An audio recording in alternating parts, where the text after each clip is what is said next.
näitan nüüd ära, kuidas sa saad hakata kasutama meie videokonverentsi vahendit. Kui sa veel ei tea, mis asi on videokonverents, siis konverents tähendab ühist vestlust ja videokonverents tähendab seda, et see vestlus toimub videopildi kaudu. See tähendab, et me näeme üksteist, me saame ka kuulda üksteist, see oleks siis audiokonverents ja meil ongi audiovisuaalse konverentsi vahend. Ja ma näitan sulle, kuidas sa sinna jõuad. Kirjutad aadressi ribale 8x8, see on nagu 8 korda 8 .vc, mitte käimla, mis oleks 2 siis WC, vaid nagu Venture Capital ehk VC või Victor Charlie. See on selle keskkonna põhiaadress, domeen. Nüüd tuleb panna kaldkriips, nüüd kirjutad 3 tähte tõtt, ehk tegusad õpilased ja tudengid, see on minu ühing, ja veel kord kaldkriips ja kirjutad siia Kalmer, ehk siis minu nime. Väga hea meelde jätta 8 korda 8, meil just astendamise teema oli 8 ruudus 64, 64 tegurid ühesugused on 8 ja 8. 8 korda 8 .venture capital, kaldkriips tõtt, kaldkriips Kalmer. Ja enter. Ja vaatame, mis siis nüüd juhtub, kui me siia jõuame. Avaneb selline leht, kus kõigepealt öeldakse, et tahetakse teada saada, kas sa soovid kasutada mikrofoni ja kaamerat. Pane kindlasti siia allow ehk luba, sellepärast, et kui sa seda ei tee, siis mina sind ei kuule ega näe. Nüüd edasi. Kuna ma olen siin nüüd samas arvutis, ma peaksin nüüd lükkama kõigepealt oma ja küll ma panen ennast mute'i peale, siit kohe alguses saamegi testida seda nuppu. Vot, nii, väga hea. Huvitav. Ma küll ennast mute'isin praegu, aga ma kuulen endiselt edasi, kuidas ma räägin iseendaga. Igatahes me jõudsime praegu siia sisse.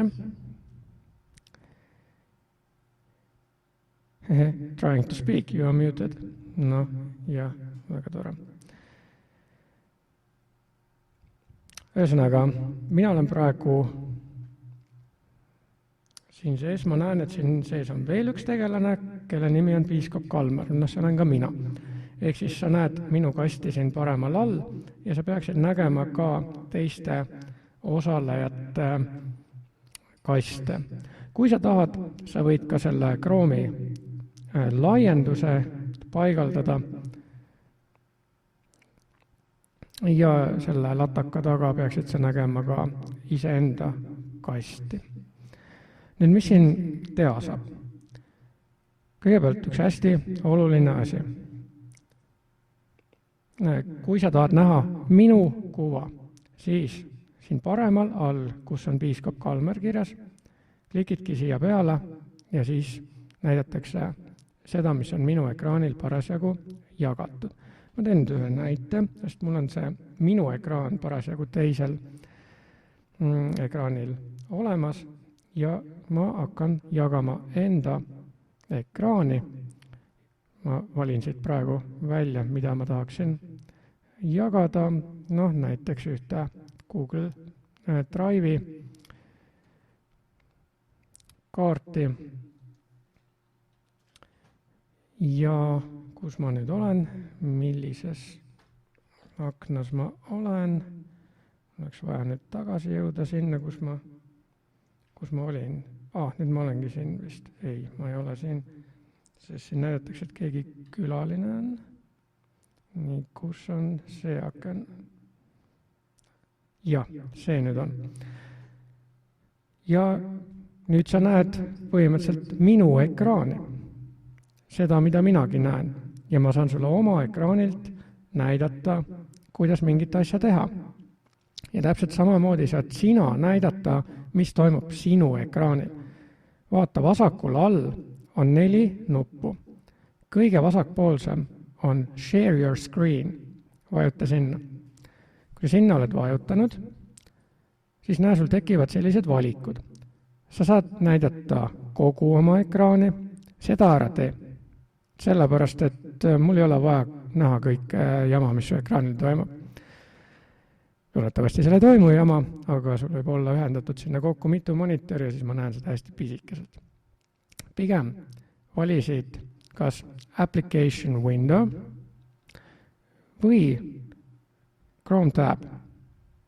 Application window tähendab siis seda, et sa saad valida suvalise rakenduse, mis sul parasjagu lahti on. Aga kuna me üldiselt toimetame veebipõhiselt, ega sul siis ei olegi väljaspool veebilehitsejat vaja midagi muud näidata. Nii et võta siis Chrome tab. Nii, kas ta nüüd laseb mul klikkida, ta on hästi aeglaseks läinud. Ja siin praegu on lahti kõik minu Chrome'i tabid. Ja valid siit ühe välja selle, mida sa tahad näidata mulle. Tavaliselt siis sellise kaardi, kus sa mingit ülesannet lahendad, et ma saaksin näha, kuidas sa seda teed. Oled selle välja valinud ja siis vajutad Share. Nii. Ja nüüd oled sina jaganud oma ekraani mulle ka välja ja mina näen, mis toimub sinu ekraanil. Millal iganes sa tahad seda jagamist lõpetada, siis näe, siia üles tekkis sulle üks teade, et jagatakse parasjagu ekraani välja, vajutad stop ja siis enam ei jagata.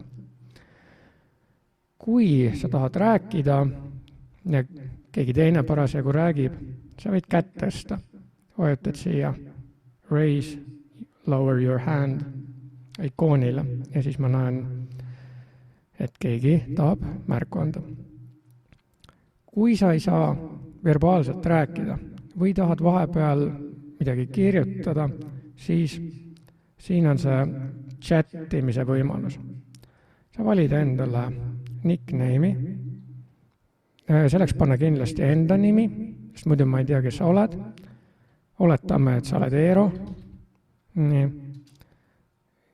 Ja siis sa saad siia kirjutama hakata.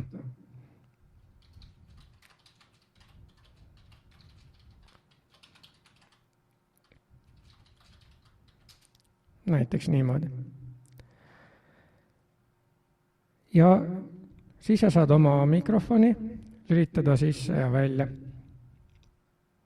Saad sellest vestlusest lahkuda ja saad oma kaamerat sisse ja välja lülitada. No kaamerat võib-olla on vaja ainult siis, kui sa tahad mulle paberi pealt midagi ette näidata. Ja ega siin muud väga olulist ei olegi. Siin sa näed kõikide kasutajate ekraane ja saad siis välja valida ühe, mis sa parasjagu näha tahad. Siit sa näed linki ja informatsiooni ja selle sessiooni kohta. Ja 3 punkti alt saad näiteks kõik kasutajad vaigistada või lülitada täisekraani vaatesse või vaadata statistikat, kui palju keegi on rääkinud. No, näiteks siin mina olen rääkinud üle 6 minuti, aga see Eero ehk libamina on rääkinud 35 sekundit. Ja nii lihtne siin ongi. Aga sul on vaja lihtsalt teada seda, et selle aadressiga sa saad alati ühendust liituda selle kohtumisega, selle konverentsiga. Isegi öösel kell 3, kui mitte kedagi muud ei pruugi siin konverentsis olla parasjagu. Aga meie siiski püüame kohtuda ainult vastavalt tunniplaanile. ehk siis me võime ette kujutada, et see 8x8 on nagu meie klassiruum, kuhu sa sisened õppetunni alguses ja kus sa õppetunni lõpus väljud.